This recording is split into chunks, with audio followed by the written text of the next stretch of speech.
an ABC color presentation.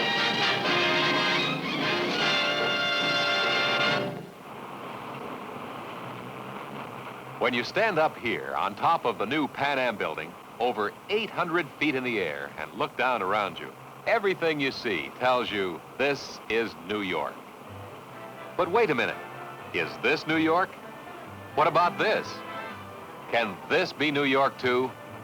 New York City is endless things. We'll find out about some of them today as Discovery comes home to New York City.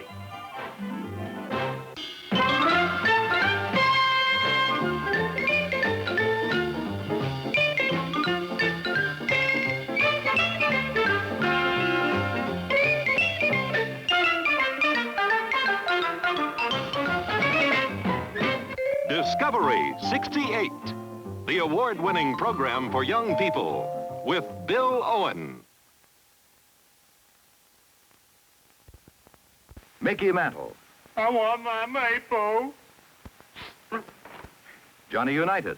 I want my maple. Oscar Robertson. I want my maple. Ray Nitschke. I want my maple. Will Chamberlain. I want my maple. Willie Mays. I want my maple. Don Meredith. I want my maple. I want it. Mapo, the delectable oatmeal that heroes cry for. It comes in flavors: maple, chocolate, banana. Watch this. What a drive. He races to first, confidently passes second, strides toward third. Uh-oh, it's going to be close. You're out. Oh. Did you eat hot cereal this morning? No. You jerk. I want my maple.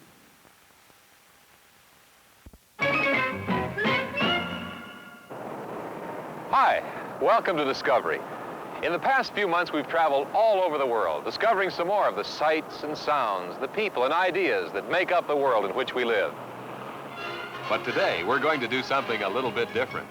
We've returned to Discovery's home, one of the most exciting and truly fascinating cities in the world, New York City. It's a city that almost defies description because of its many faces and moods. One could say that it's just blocks and blocks of skyscrapers covering miles and miles of subway tracks.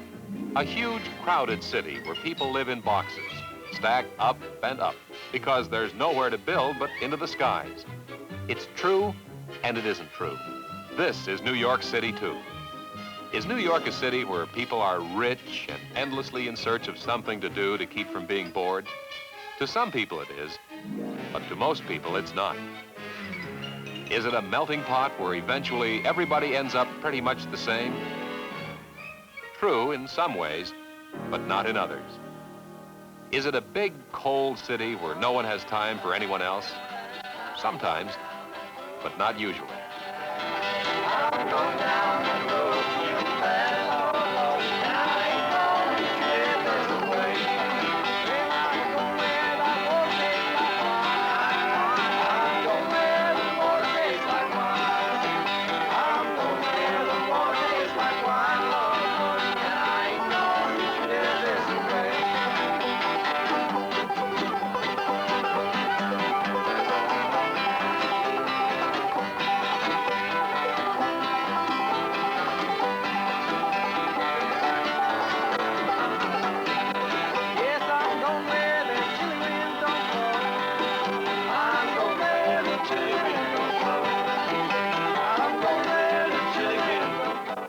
What is New York, then?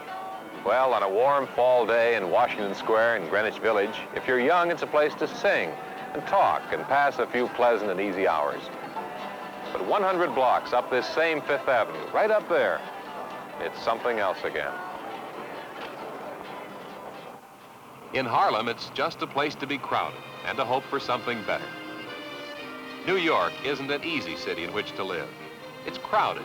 There are too many automobiles. Sometimes there are too many people on the streets.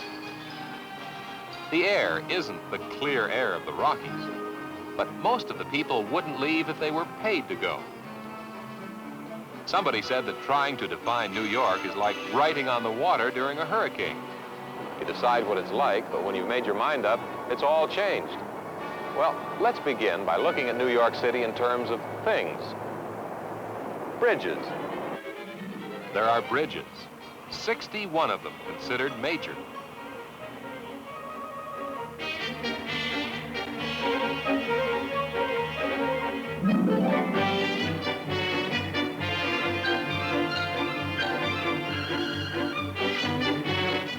There are 4 automobile tunnels.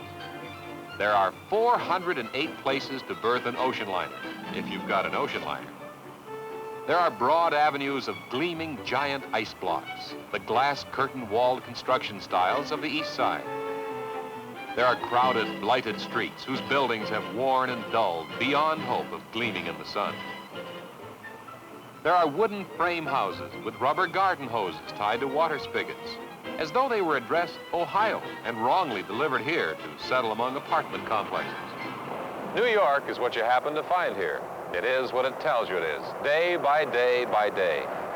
To most youngsters in New York, the world is primarily composed of a few square blocks.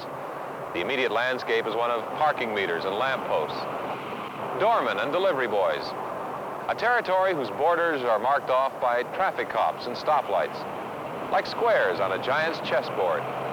But beyond, just beyond the small nest of a world which every New York neighborhood provides is a whole lot more. There are zoos and museums and ice skating and Radio City and hundreds of different kinds of food and more than 8 million other people. What part does all of that noisy wonderland play in the lives of the children of New York? How do they enter it and make it their own? We'll find out in just a minute. If green were simply green, then grass and emeralds and peas would all be the exact same color, which they're not. That's why we make a sea green, a forest green, a yellow green, a blue green, a spring green, a pine green, an olive green, even a green called green.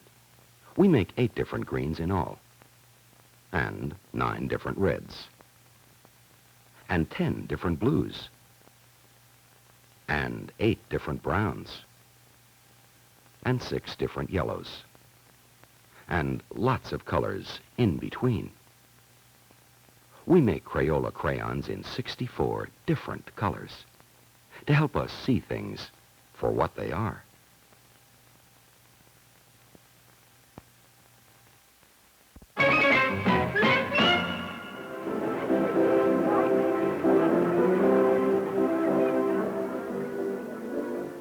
This is one of the places where New Yorkers get together, people who know each other and people who don't. If you've got a pair of skates or care to rent a pair, or if you just want to watch, you're welcome here. This is the Woolman Memorial Skating Rink, and it's been one of New York's favorite wintertime activities since it was opened in 1950.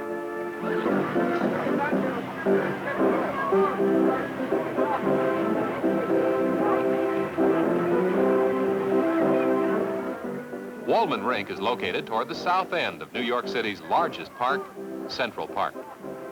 If you stand here and look around, you can see 3 of the park's boundaries, 3 walls of buildings against the sky. To the east, 5th Avenue.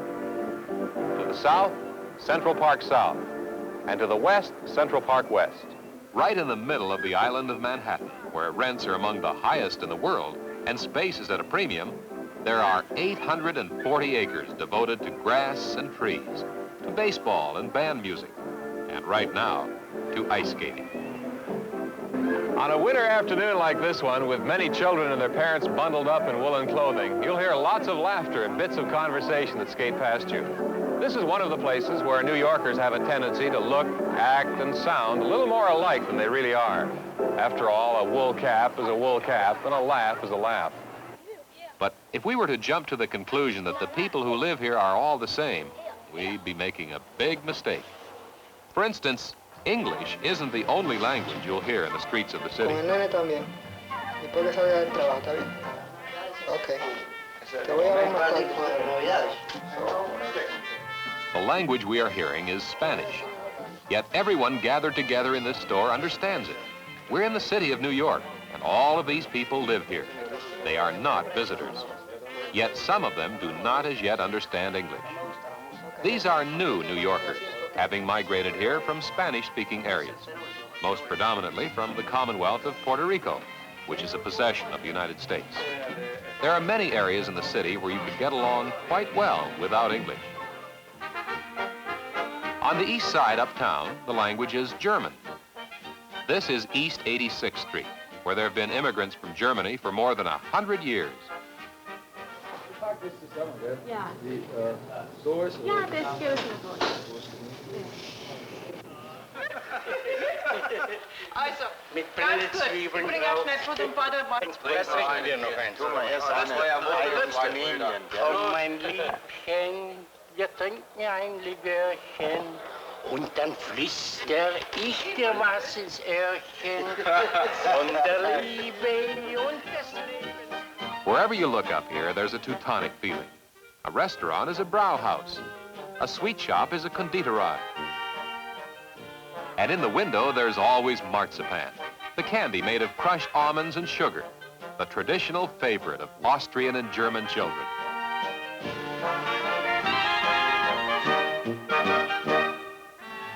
A few blocks down 3rd Avenue, everything is Irish.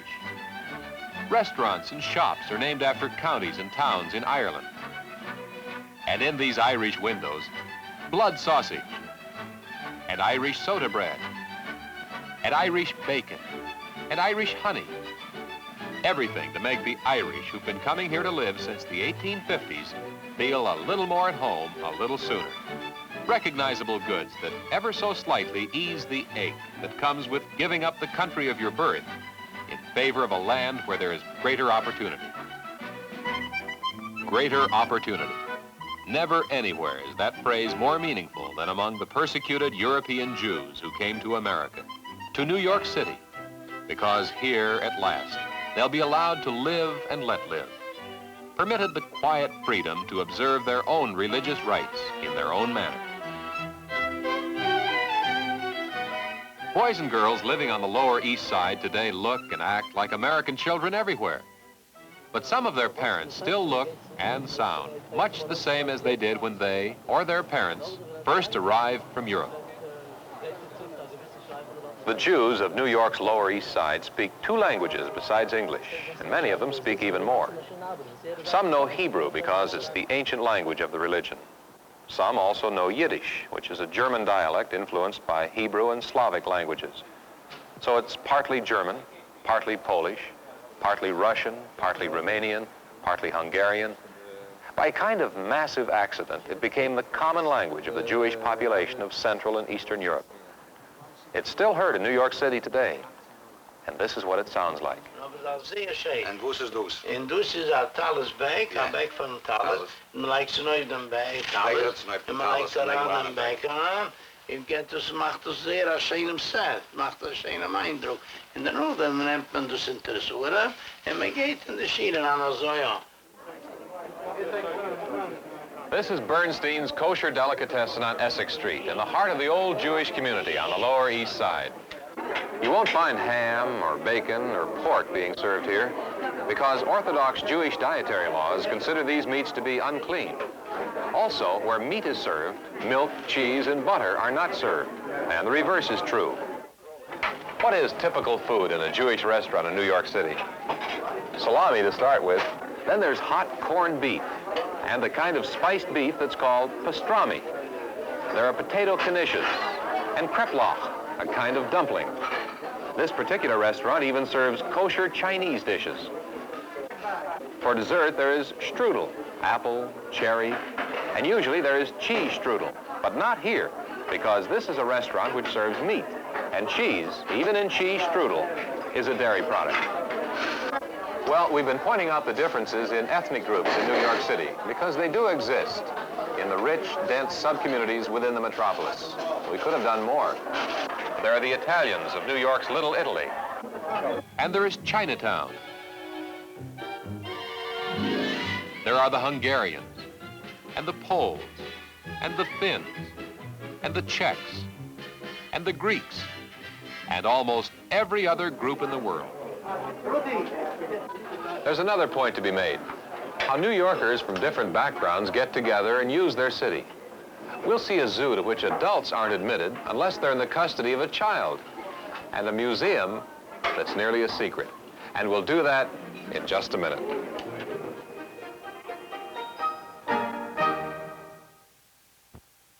You're about to witness a demonstration of Mattel's new incredible edibles. Now? Now. Delicious. You can make them only with this incredible machine. Plug it in, pour in gobbledygook, heat, and you've got 5 fruit flavors of incredible edibles. It's earned the Good Housekeeping seal. Get Mattel's new incredible edibles. Candy that's incredible. Now, Barbie talks. Stacy and I are having a tea. Who's Stacy? She's Barbie's new friend. She talks too. Hello there. I'm called Stacy.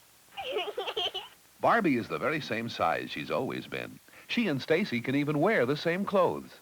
Mattel's new Talking Stacy I think miniskirts are smashing. and Talking Barbie What shall I wear to the prom? want to talk to you. I made $50,000 in the stock market today. I had twins. I went to the poor farm. I'm on Millionaire Acres. That's life. The game of life, the game of life. You will learn about life when you play the game of life. First you start out with 2,000 and a car. I got a car. You got a car. Then you may go straight to college just to get a lot of knowledge. Harvard. Or to business if you think you'll go as far. I'll be a star. You may go far. The game of life. The game of life. Pay me. I'll get revenge. You'll get revenge. I got revenge. Got revenge. Milton Bradley makes the best games in the world. So play the game of life. That's life.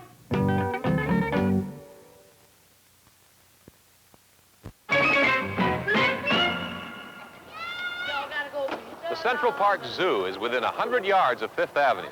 It's another popular part of Central Park's 840 acres. Some of the birds and other animals are just part of the landscape. The squirrels and the gophers, the robins and the pigeons come and go as freely as the New York residents and visitors who come to the zoo. Others have been brought here to give New York youngsters a look at some fancy animals they might not otherwise see outside of travel films. There are Sika deer from Japan, zebras from Africa, bears from the Arctic, yaks from Tibet, camels from Arabia. They're all right here, within a couple of minutes' walk from Fifth Avenue with its buildings and buses. Central Park has been a protected part of Manhattan for 110 years, but one of the best things about it is a recent addition. This is the Children's Zoo. Unaccompanied adults aren't tolerated here, except one day a week, since this is, after all, a democracy. But this is a children's world, constructed with only one thing in mind: letting young hands touch and feel, and young minds stretch and learn. Don't feed the animals is a sign you won't see here. Youngsters are allowed to offer bits of food to ducks and sheep and ponies. They're encouraged to reach out and find out what a llama from Argentina actually feels like, and if the tongue of an ordinary goat is rough or smooth. Lots of the children who visit the Children's Zoo are New Yorkers. It's become a year-round habit with people who live here. But there are some other things which are high on the list of any visitor, but which most New Yorkers put off until tomorrow. Here's one of them. Every year, for a modest fee, 2 million individuals ride 102 elevator floors to get here. The top of the Empire State Building, the tallest building in the world. It's a once-in-a-lifetime view. Exactly 1,472 feet above street level. If you want to go up higher, you can, in a helicopter. This is the roof of the Pan Am building, an airport, or more properly, a heliport, over 800 feet in the sky. For the businessman, traveler, or sightseer, there's regularly scheduled service from here to New York City's airports.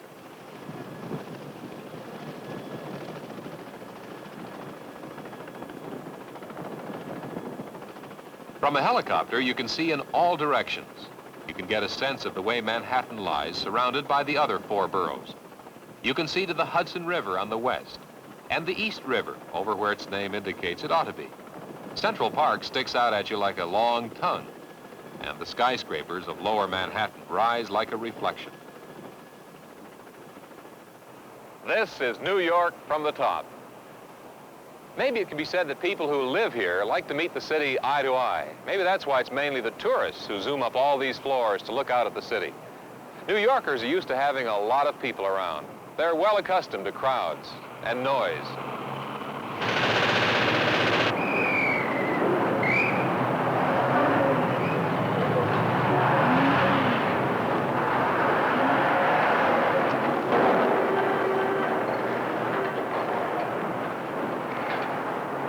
What do New Yorkers do for quiet? There are at least a few places where they know they can always find peace, even in a city of 8 million human beings. One of them is here in Fort Tryon Park, overlooking the Hudson River.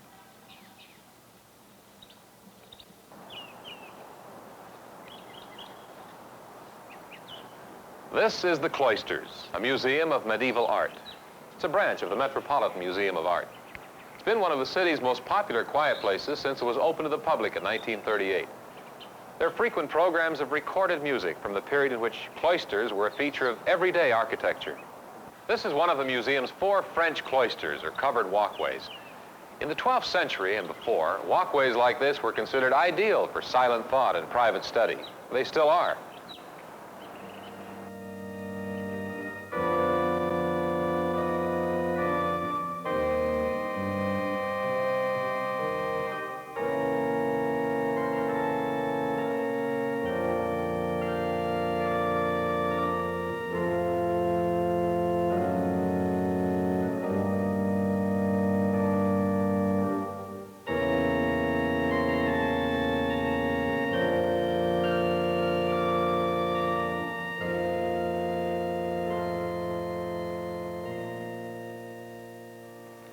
Want even more quiet? Even greater solitude? It's New York City's quietest mood. And it happens like clockwork once every week. This is Wall Street on Sunday morning. There is absolutely no place in the city as silent on a Sunday. For comparison's sake, this is the same Wall Street on a working day. All that activity has to do with the world of finance, the buying and selling of stocks and bonds. It's a complicated and erratic world, and this small street is its heart. But on Sundays, the stones of Wall Street seem to shut out the present, to close themselves off from commerce, and remember New York's early days when tall-masted sailing ships filled the harbor just a few blocks from here. Now the harbor is without its sails. New York Harbor's fondest tie to the past is the Staten Island Ferry. Still, as everybody who rides it will tell you, the best ride you could think of for only a nickel. It takes 20 minutes to cross from the ferry docks on the Manhattan side to the terminal at St. George, Staten Island.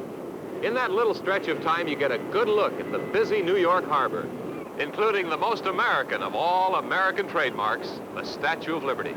There she is, over there. To tourists, newcomers to the city of New York, and even its hardened residents, she's something to be seen. Well worth the trip over to where she stands. But if you happen to take this boat every day to get to work or to school, then she's something a little like the iron deer on the front lawn in West Virginia. It all depends on your point of view. And so, for that matter, does New York City. We'll be back in just a minute.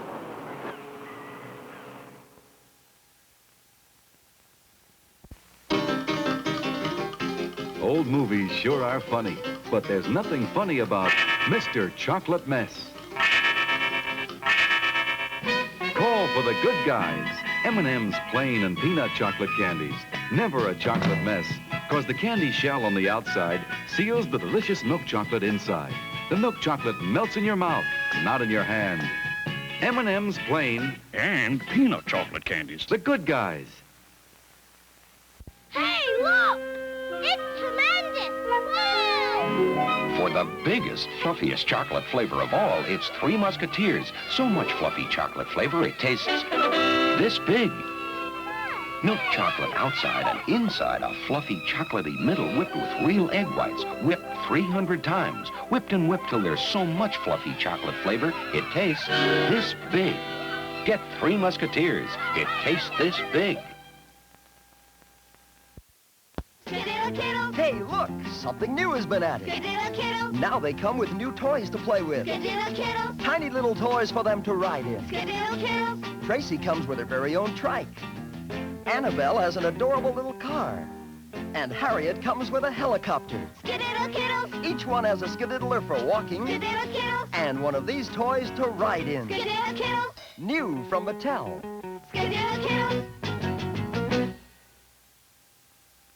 Look, something's different about Mattel's Baby First Step. Her dress is different now, and her hair is full of soft, soft curls. But there's something more. Look at her smile. Baby First Step has that happy smile because she's the one who can walk and skate and come straight to you from Mattel.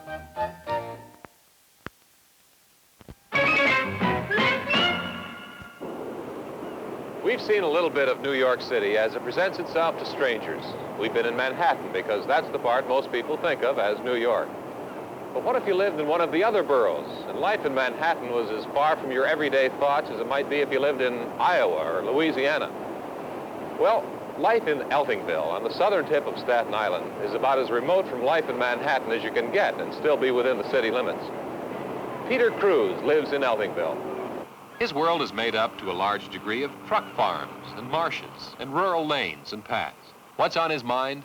Well, horses and ponies, for one thing, and baby raccoons, skunks, hamsters, and mice, and dogs and cats. We'll find out all about that next week on Part 2 of Discovery Comes Home to New York City. See you then. Bye-bye.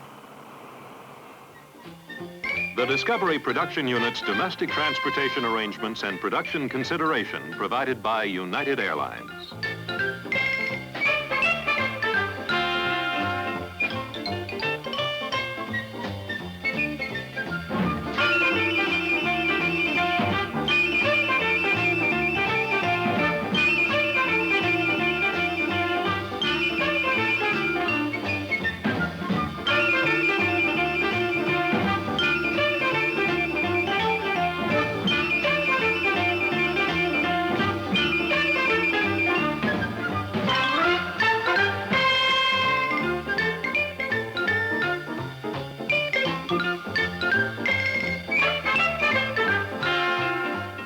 This has been a Jules Power production in association with ABC News and Public Affairs.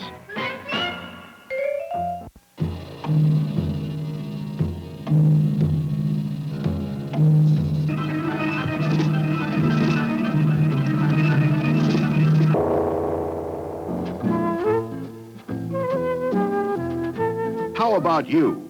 For your health and well-being, quit smoking. Kick the habit and join the unhooked generation.